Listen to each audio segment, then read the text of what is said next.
Bismillahirrahmanirrahim. Assalamu alaikum dear student. You are watching my channel Nadeem Qadeer. Chapter number 14 magnetism and electromagnetism का review हम पेश कर रहे हैं. ये रिव्यू फ्रूटफुल होगा फॉर एनईडी टेस्ट के लिए. और इसके बाद इस चैप्टर का MCQ past paper 25 years MCQ का कलेक्शन जो है वो हम कराएंगे. अब देखिए बेटा, यहाँ पे चंद टॉपिक हैं. इन टॉपिक का ख्याल रखना है. इस टॉपिक से मुतालिक काफ़ी क्वेश्चन पूछे गए हैं. पहला टॉपिक है force acting on moving charge in magnetic field. एक मैग्नेटिक फील्ड है, क्रॉस लगा हुआ है. इसका मतलब ये magnetic field into the page है, इनसाइड पेज है. अगर ये डॉटेड लगा होता तो इसका मतलब ये है मैग्नेटिक फील्ड जो है वो आपकी तरफ आ रही है, और क्रॉस है तो मैग्नेटिक फील्ड डाउनवर्ड डायरेक्शन में जा रही है. इनसाइड पेज है, ऊपर से नीचे की तरफ जो मूव कर रही है. इसको क्रॉस से शो करते हैं. अगर कोई चार्ज पार्टिकल, चाहे वो पॉजिटिव चार्ज पार्टिकल हो या नेगेटिव चार्ज पार्टिकल हो, वो किसी वेलोसिटी के साथ इस मैग्नेटिक फील्ड में इंटर होता है तो अपने पाथ को बरकरार नहीं रख पाता. उस पर जो एक फोर्स अप्लाई होती है, मैग्नेटिक फील्ड की फोर्स अप्लाई होती है. उस फोर्स को मैग्नेटिक फोर्स का नाम देते हैं. वो कितनी होती है उसकी कैलकुलेशन की गई. फ़र्ज़ करें कोई पॉजिटिव चार्ज पार्टिकल है और वो मूव कर रहा है एक वेलोसिटी v के साथ, जो है उसे मैग्नेटिक फील्ड में जो है वो इंसर्ट किया जाता है. आप ऐसे देखेंगे कि ये काम जे थॉमसन ने किया अपने एक्सपेरिमेंट में. जब इस चार्ज पर इंटर करते हैं तो ये अपने स्ट्रेट पाथ में मूव नहीं करेगा. इस पर एक फ़ोर्स लगेगी और वो फोर्स इसकी जो है वो डायरेक्शन को चेंज कर देगी. या तो फोर्स अपवर्ड डायरेक्शन में लगेगी या फोर्स जो है वो डाउनवर्ड डायरेक्शन में लगेगी. इस फोर्स को मैग्नेटिक फोर्स का नाम देंगे. सही. अब ये फोर्स जो है moving charge particle experience of force in magnetic field. ज़रूरी है मूविंग चार्ज, वो चार्ज पार्टिकल जो है वो मूव कर रहा हो इनसाइड द मैग्नेटिक फील्ड, और ज़रूरी हो वो पार्टिकल कैसा हो, चार्ज हो, या तो पॉजिटिव चार्ज हो या नेगेटिव चार्ज हो. उस चार्ज की कोई ना कोई वेलोसिटी हो. मूव करता हुआ चार्ज रखने वाला पार्टिकल जब मैग्नेटिक फील्ड में होता है तो एक फ़ोर्स एक्सपीरियंस करता है. वो फोर्स डिपेंड करती है चार्ज के अमाउंट पर. वो फोर्स डिपेंड करती है मैग्नेटिक फील्ड की स्ट्रेंथ पर. वो फोर्स डिपेंड करती है कि किस एंगल से आपने उसको फेंका है. और इन सब की कैलकुलेशन करने के बाद फार्मूला क्या आ गया, V क्रॉस B. ये इसका फार्मूला है. क्रॉस प्रोडक्ट है, और क्रॉस प्रोडक्ट में फोर्स की डायरेक्शन राइट हैंड रूल या राइट हैंड पाम रूल से अप्लाई करते हैं. अभी राइट हैंड पाम रूल बड़ा आसान सा तरीका है. जिस वेलोसिटी से आपने फेंका है उस वेलोसिटी पर आप क्या करें, जो है अपनी फिंगर्स को, अपने थंब को जो है वो इंडिकेट करते हैं. अब ये डाउनवर्ड डायरेक्शन है तो इसका मतलब ये हुआ, ये वेलोसिटी जो है वो राइट हैंड रूल अप्लाई करते हैं. ये वेलोसिटी जो है वो इस डायरेक्शन में थंब वेलोसिटी को रिप्रेजेंट करेगा. ये इनसाइड थंब वेलोसिटी को रिप्रेजेंट करेगा. अब ये फिंगर्स मेरी इनसाइड नहीं बल्कि ऊपर की तरफ आ रही है, तो राइट हैंड हटा के मैं लेफ्ट हैंड साइड लगा लूँ तो ये थंब इसको रिप्रेजेंट करेगा, फिंगर्स इनसाइड जा रही है. थंब इधर रिप्रेजेंट करेगा, फिंगर इनसाइड जा रही है. अब चूँकि मैंने लेफ़्ट हैंड साइड इस्तेमाल किया है तो मैं रिज़ल्ट अपोजिट करूँगा. वेलोसिटी इस तरफ है, फिंगर्स नीचे की तरफ हैं, तो फोर्स जो है पाम के नीचे अप्लाई होने के बजाय फोर्स पाम के ऊपर अप्लाई होगी, क्योंकि मैंने लेफ़्ट हैंड रूल अप्लाई किया है.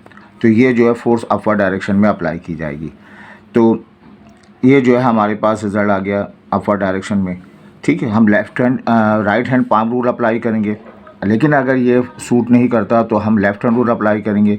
जो पाम की डायरेक्शन होगी उसके अगेंस्ट फोर्स जो अप्लाई कर देंगे. ठीक है.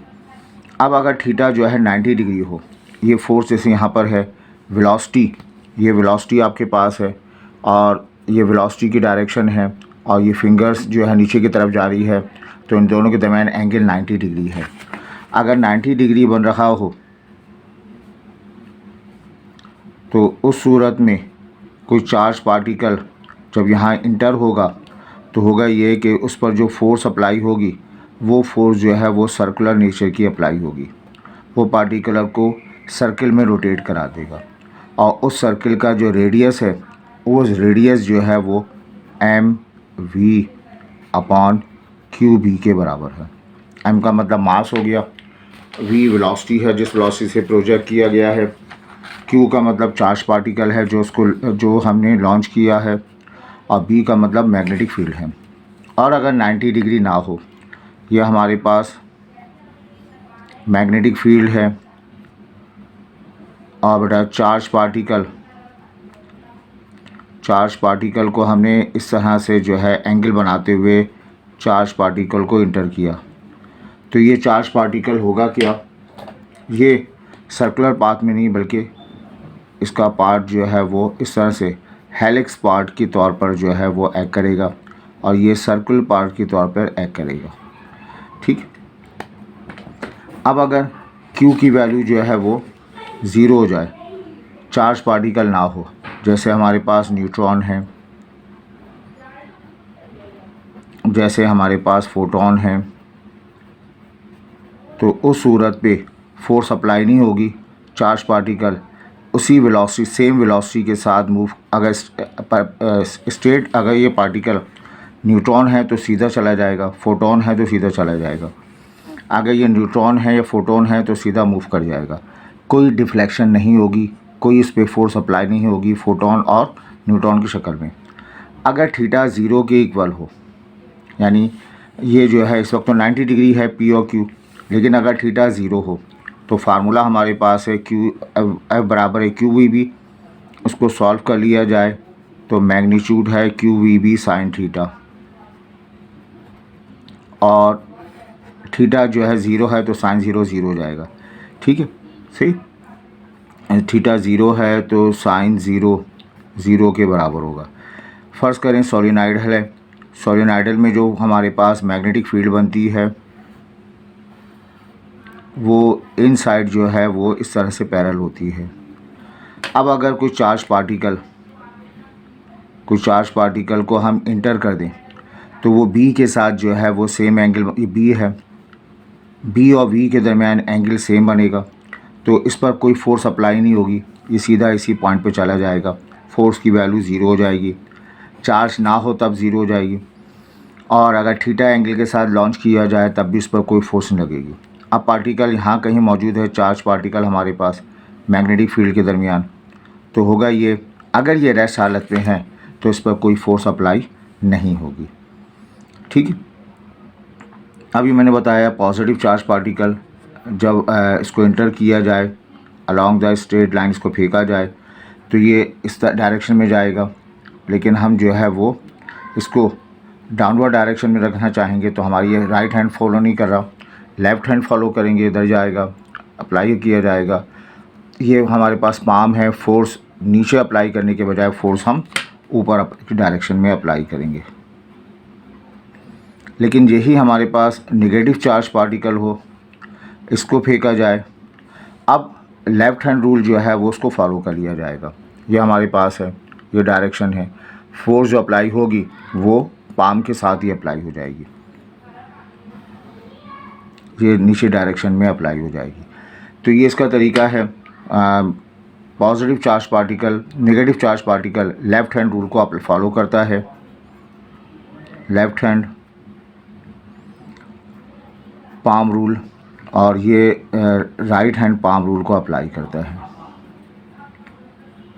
तो आप देखिएगा पॉजिटिव सीधे हाथ में पॉजिटिव चार्ज है और उल्टे हाथ में नेगेटिव चार्ज पार्टिकल है, पॉजिटिव है तो इसको अप्लाई करें, नेगेटिव है तो इसको अप्लाई करें, सही। लेकिन अगर आपने रिवर्स कर दिया, पॉजिटिव में इसको अप्लाई कर दिया, तो जो रिज़ल्ट आएगा वो इसके अगेंस्ट आएगा।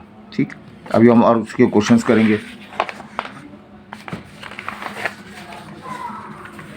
मैग्नेटिक फील्ड स्ट्रेंथ, ये आप जानते हैं बार मैग्नेट है, बार मैग्नेट अपनी छोटी क्लासेस में बनाया कि magnetic line of force north से निकलकर जो है वो साउथ की तरफ मूव करती हैं, इसकी डायरेक्शन नॉर्थ से निकलकर जो है ये साउथ की तरफ मूव करती हैं, नॉर्थ से निकलकर साउथ की तरफ जो है इनका सफ़र होता है।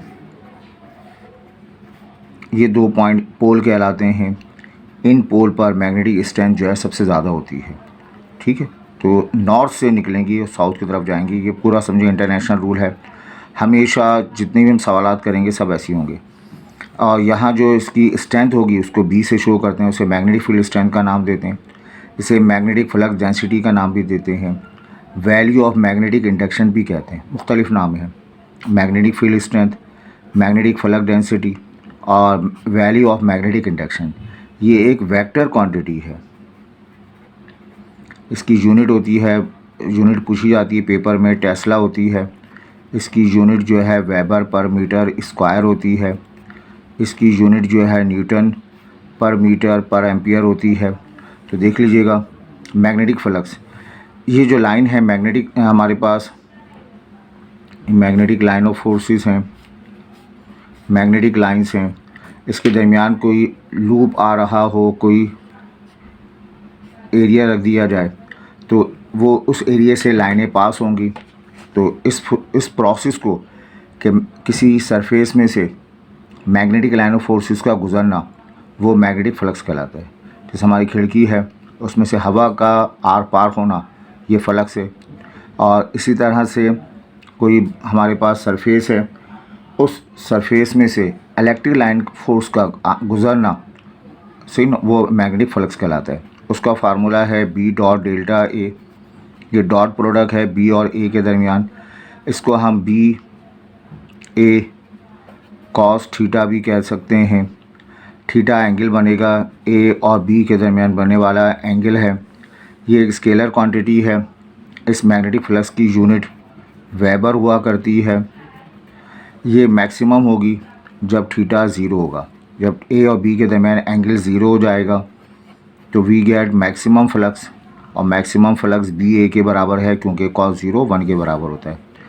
अगर थीटा की वैल्यू -180 आ जाए तो मैग्नेटिक फ्लक्स जो है मैक्सिमम होगा लेकिन माइनस बी ए के बराबर हो जाएगा, हाफ ऑफ मैक्सिमम।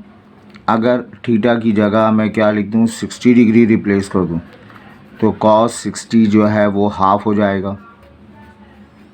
अब आपके पास मैग्नेटिक फ्लक्स जो मिलेगा वो BA/2 आ जाएगा। सही बात है। अब हम फैराडेज लॉ समझते हैं। फैराडेज लॉ समझने के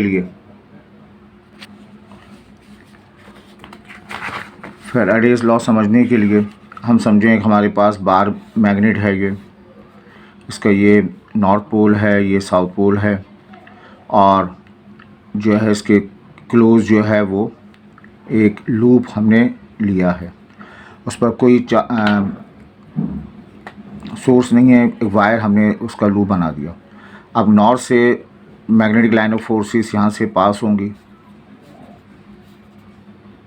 और ये मैग्नेटिक लाइन ऑफ फोर्सेस जो है वो यहाँ से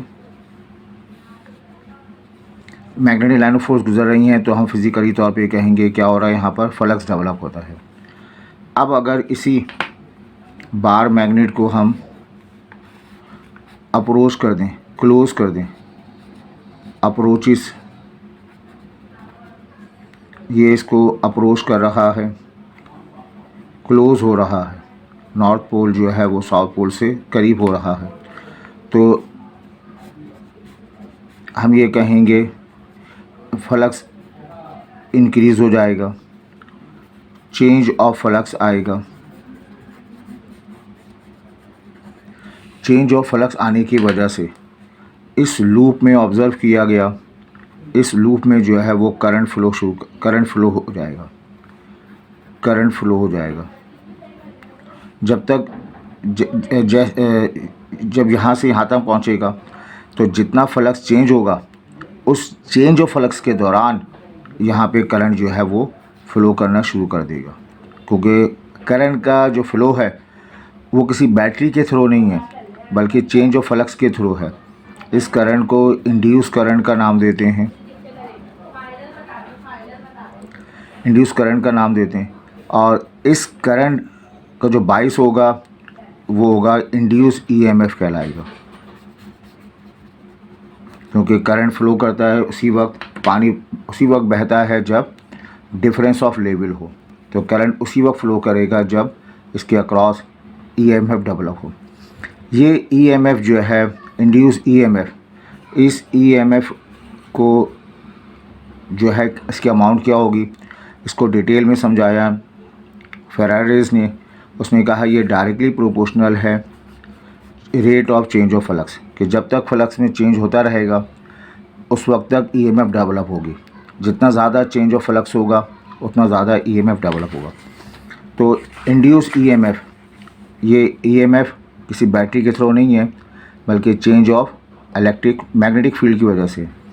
तो उस ईएमएफ को, उस करंट को इंड्यूस ईएमएफ का नाम दिया। In a circuit is equal to the negative rate of change of magnetic flux. Magnetic flux बराबर है नेगेटिव एन जो है वो नंबर ऑफ़ टर्न्स को रिप्रेजेंट करता है। ये जो हमारे पास लूप है, एक लूप है, एन की वैल्यू 1, अगर 10-20 लूप बनाकर मैं काम करूँ तो वो एन की वैल्यू 20 हो जाएगी। अब इसमें आपने बात रखनी है when magnetic flux through a circuit is change. Magnetic flux किसी सर्किट में चेंज होगा, वहाँ ईएमएफ डेवलप होता है। द ईएमएफ इंड्यूस लास्ट कायम रहता है। इंड्यूस ईएमएफ कायम रहता है कब तक? As long as an EMF as in magnetic field. जब तक मैग्नेटिक फील्ड में चेंज होता रहेगा ईएमएफ कायम रहेगा। ईएमएफ इलेक्ट्रिक मोटिव फोर्स जो करंट का बायस बनता है वो डायरेक्टली प्रोपोर्शनल है del phi upon delta T. अगर करंट की डायरेक्शन एंटी क्लॉकवाइज हो, अगर करंट की डायरेक्शन एंटी क्लॉकवाइज हो तो हम कहते हैं वहाँ उस फेस पर नॉर्थ पोल बनेगा। अगर क्लॉकवाइज हो, करंट की डायरेक्शन क्लॉकवाइज हो तो उस फेस पर जो है वो साउथ पोल बनता है। तो यहाँ सवाल पूछा जाता है कि जब कंडक्टर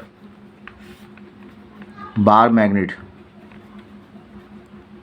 का नॉर्थ जब जो है वो लूप के क्लोज जाता है तो इस लूप में करंट जो है उसकी डायरेक्शन क्या होगी, उस डायरेक्शन क्या होगी, या जो है वो ये जो लूप है वो कौन सा फेस बनाएगा। तो आप जवाब देंगे नॉर्थ। जब नॉर्थ मूव करेगा टुवर्ड्स द कॉइल तो कॉइल के फेस पर नॉर्थ फेस बनेगा, ये आपने याद रखना है। और जब ये वापस जाएगा, पीछे की तरफ जाएगा, तो अब कॉइल के फेस पर ये साउथ, ये नॉर्थ, जब पीछे डायरेक्शन में जा रहा है तो अब जो है नॉर्थ आगे बढ़ रहा हो तो इसको बुरा लगेगा और वो नॉर्थ फेस ही बनाएगा। लेकिन नॉर्थ पीछे की जानिब जा रहा हो, अब जो है वो यहाँ पे कौन सा फेस बनाएगा, साउथ फेस बनाएगा। बस इसको याद रखिएगा। जब बार मैग्नेट का नॉर्थ किसी लूप के क्लोज होता है तो उस लूप में नॉर्थ ही डायरेक्शन में करंट फ्लो करता है, उसका फेस नॉर्थ फेस बनता है। वापस जा रहा हो तो ये साउथ फेस बनेगा। सेम केस होगा साउथ के लिए।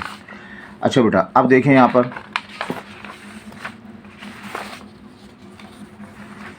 ये बड़ा इंटरेस्टिंग टॉपिक है, इसके काफ़ी क्वेश्चंस हैं। करंट कैरिंग कंडक्टर, एक कंडक्टर है उसमें से करंट फ्लो कर रहा है। ये कंडक्टर हमने लिया तो करंट या तो टॉप से बॉटम, करंट एक स्केलर क्वांटिटी है, टॉप से बॉटम से टॉप की तरफ करंट फ्लो कर रहा है। तो ऑब्ज़र्व ये किया गया इसके अराउंड जो है मैग्नेटिक फील्ड बनती है, इसके अराउंड जो है वो मैग्नेटिक फील्ड बनती है सर्किल के शेप में। एक नहीं कई सर्किल बनते हैं, इन सर्किल को कॉन्सेंट्रिक सर्किल का नाम देते हैं। तो सवाल पूछा जाता है जब करंट किसी कंडक्टर से फ्लो करे तो उसके अराउंड मैग्नेटिक फील्ड बनती है, उस मैग्नेटिक फील्ड की नेचर क्या होती है? तो आप क्या जवाब देंगे? कॉन्सेंट्रिक सर्किल बनते हैं। वही कहा when current passes through the conductor a magnetic field is form around it in form of concentric circle. Magnetic field strength एक वेक्टर क्वांटिटी है। किसी भी पॉइंट पर मैग्नेटिक फील्ड की इंटेंसिटी करंट के फ्लो की वजह से इसके अराउंड मैग्नेटिक फील्ड बनती है। किसी पॉइंट पर मैग्नेटिक फील्ड की स्ट्रेंथ मालूम करनी है ड्यू टू द करंट, वो फार्मूला है mu naught I 2 pi R के बराबर। ये बायोट-सैवर्ट लॉ कहलाता है, उन्होंने इसकी कैलकुलेशन की। म्यू नॉट क्या कहलाएगा बताइए? Permeability of free space. Mu naught की value permeability of free space, इसकी यूनिट देख लीजिएगा। अच्छा, इस बी की डायरेक्शन होगी, ये बी की डायरेक्शन जो है वो कैसी होती है, उसके लिए हमारे पास हम करें क्या, अपने करंट को राइट हैंड पे होल्ड कर लें। ये कंडक्टर हमारे पास है, फ़र्ज़ करें मार्कर है। अब ये देखें इसकी टिप जो है बयान करिए, इसकी डायरेक्शन को बयान करिए। आपने इस टिप पर थंब रख लिया। थंब रखने के बाद ये फिंगर्स का सर्कुलेशन है, फिंगर्स का रोटेशन है, यही रोटेशन बी को बयान करेगा। यही रोटेशन जो है वो बी को रिप्रेजेंट करेगा, इस डायरेक्शन में करंट फ्लो करेगा। और अगर मैं यहाँ पे बनाऊँ, टॉप से बॉटम की तरफ करंट फ्लो कर रहा है, इसके अराउंड मैग्नेटिक फील्ड बनती है। अब ये इस डायरेक्शन में है ना, इस डायरेक्शन में ये टिप है, करंट इस डायरेक्शन में है, तो हम राइट हैंड साइड पर इसको जो है वो होल्ड कर लेते हैं। होल्ड कर लिया। होल्ड करने के बाद अब ये फिंगर्स जो है वो रिप्रेजेंट करेंगे किसको, फिंगर्स रिप्रेजेंट, ये राइट हैंड को हमने इसको होल्ड कर लिया। अब जो है वो इस डायरेक्शन में, ये इस डायरेक्शन में था, तो ये हमारे पास फिंगर्स बनी, तो ये इस डायरेक्शन में जो है वो करंट फ्लो करेगा क्लॉकवाइज डायरेक्शन में। अच्छा, अब बेटा देखें यहाँ पे B X along the tangential circle, B जो है टेंजेंशियल तौर पर एक्ट कर रहा होता है क्लॉकवाइज या anti clockwise. Direction B clockwise.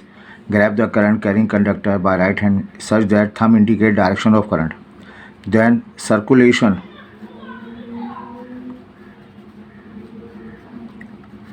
Fingers की circulation indicate direction of B. ठीक है। ये अब ये एक और टॉपिक है, इसमें कहा जा रहा है force on current carrying conductor in uniform magnetic field.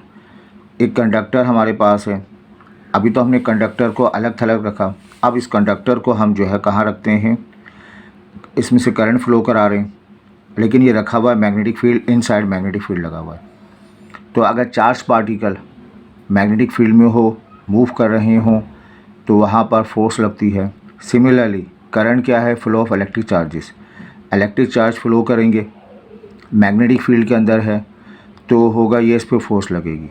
वो फोर्स, इलेक्ट्रिक चार्ज बाहर नहीं जा सकते, सारे इलेक्ट्रिक चार्ज, फोर्स लगेगी, वो इस कंडक्टर में ट्रांसफ़र होगी और ये कंडक्टर जो है वो मूव करना शुरू कर देगा। उस पर लगने वाली फोर्स जो है वो F कहलाती है। उसका formula I L cross B है। I का मतलब करंट है, L इसकी लेंथ है, B जो है वो मैग्नेटिक फील्ड है। इसका फार्मूला बिल साइन थीटा। इस फोर्स की डायरेक्शन भी जो है वो राइट हैंड रूल की मदद से निकाली जा सकती है। ठीक, अगर थीटा की वैल्यू 0 होगी तो F equal to BIL sine theta. Theta 0 है तो ये जवाब भी 0 के बराबर आ जाएगा। 90 है तो मैक्सिमम फोर्स अप्लाई होगी, साइन 1 के बराबर होता है, ये 1 हो जाएगा, ये बिल के बराबर आ जाएगा। और यही टेक्निक अप्लाई होती है टॉर्क पर। एक कॉइल, क्लोज लूप का कॉइल अगर किसी मैग्नेटिक फील्ड में रखा हुआ हो, उसमें करंट पास हो रहा हो, तो वो रोटेट होता है, उस रोटेशन से जनरेटर बनता है और वो जनरेटर की मदद से इलेक्ट्रिसिटी डेवलप की जा सकती है। तो ये इसी फोर्स की वजह से होता है। बेटा हमारा लास्ट टॉपिक है ट्रांसफार्मर। ये बहुत इस्तेमाल किया जाता है इलेक्ट्रॉनिक्स में, इलेक्ट्रिकल में। इसमें हम 2 हैंड बनाते हैं, एक हैंड को प्राइमरी हैंड, दूसरा हैंड को सेकेंडरी हैंड। ये सारा हिस्सा प्राइमरी पोर्शन का है और दूसरा हिस्सा जो है वो सेकेंडरी पोर्शन का है। तो एक पेज इस किस्म का जो है एक हमने रेक्टेंगल बनाया है जिसके 2 लूप हैं। एक हैंड पर कॉइल जो बांधे जाते हैं प्राइमरी कॉइल, दूसरे पर जो कॉइल लपेट दिया जाता है वो सेकेंडरी कॉइल। इसका मकसद क्या होता है, it is use to increase और डिक्रीज़ AC वोल्टेज। यहाँ जो AC वोल्टेज प्राइमरी पर हमें मिलेगा, उस वोल्टेज को यहाँ पर हम बढ़ाकर हासिल कर सकते हैं या वोल्टेज को कम करके हासिल कर सकते हैं। या यहाँ जो करंट मिलेगा प्राइमरी कॉइल पर, तो इस ट्रांसफार्मर की मदद से सेकेंडरी कॉइल जो हमारा आउटपुट है उसको कम या ज़्यादा किया जा सकता है। याद रहे ट्रांसफार्मर कभी DC पर वर्क नहीं करता। ये जो एक हैंड है, यहाँ पर जो कॉइल्स लपेट दिए गए हैं उनकी टर्न को नंबर ऑफ प्राइमरी कॉइल, यहाँ जो करंट आएगा उसको प्राइमरी कॉइल करंट, यहाँ जो पावर जनरेट होगी वो प्राइमरी हैंड पर power on the primary face, और ये frequency of the primary phase. यही सब चीज़ें हमें इस कॉइल पर भी मिलेंगी। जो हमारा आउटपुट है, number of secondary coil, current in secondary coil, power in secondary coil, frequency in secondary coil. जो आइडियल ट्रांसफार्मर होता है उसमें power of primary coil, power of secondary coil बराबर होती हैं। पावर ऑफ प्राइमरी कॉइल और power in secondary coil equal होता है।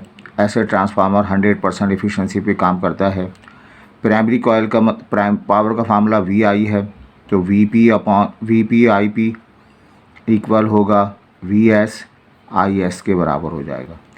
लेकिन एक्चुअल या रियल में ऐसा नहीं होता। वहाँ पावर, जो आउटपुट की पावर है, डिवाइड कर देंगे पावर इनपुट की पावर से डिवाइड कर देंगे, मल्टीप्लाइड बाय 100, तो वो एक्चुअल आ जाएगी। 95%, 90%, 30%, 40% जो वो उसकी एक्चुअल ट्रांसफार्मर के जो है वो आपको इक्वेशन मिल जाएगी। ठीक है, एफिशिएंसी मिल जाएगी। दो किस्म के ट्रांसफार्मर देखे गए, एक स्टेप अप ट्रांसफार्मर, एक step down transformer. Step up transformer हम क्या है, हम चाहते हैं ये है कि हमारे पास जो वोल्टेज आ रहा है उस वोल्टेज को बढ़ा दें, हाई वोल्टेज कर दें। वोल्टेज को बढ़ाएंगे, अल्टीमेटली करंट क्या होगा बताइए, डिक्रीज़ हो जाएगा। वोल्टेज को बढ़ाएंगे तो करंट डिक्रीज़ हो जाएगा।